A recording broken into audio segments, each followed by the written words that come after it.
upgrade. Yang ada adalah ni, dekat luar kemah selalunya tak ada awning. Kali ni dia ada awning. Dia akan juga dilengkapkan dengan kapet nanti kat sini, kat tepi ni. Sebab nampak kapet hijau tu, dia akan lengkapkan kat sini. So dia jemaah-jemaah yang nak solat, nak bermunajat dekat luar, adalah tempat teduh sikit. Kalau kita tengok kat sini.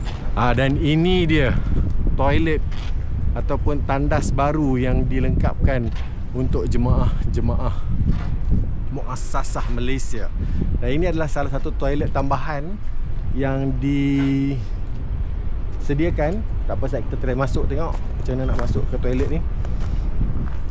Toilet ni lebih selesa, insya-Allah.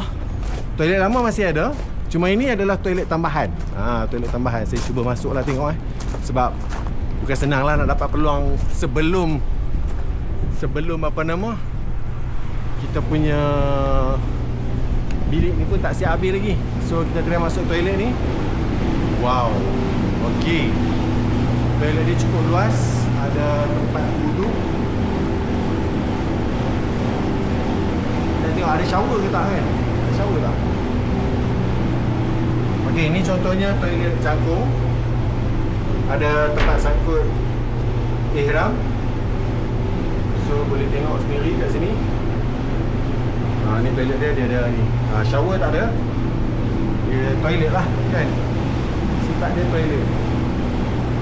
Kalau yang ada tempat mandi ke? Tak ada.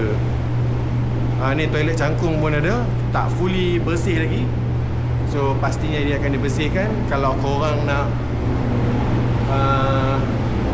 kepada jemaah-jemaah lah, bukan korang lah, okay? Untuk jemaah-jemaah yang mungkin nak menggunakan tandas nanti, ada banyak tandas kat sini. 2, 4, 6, 8, 9, ada dekat 20 tandas kat sini.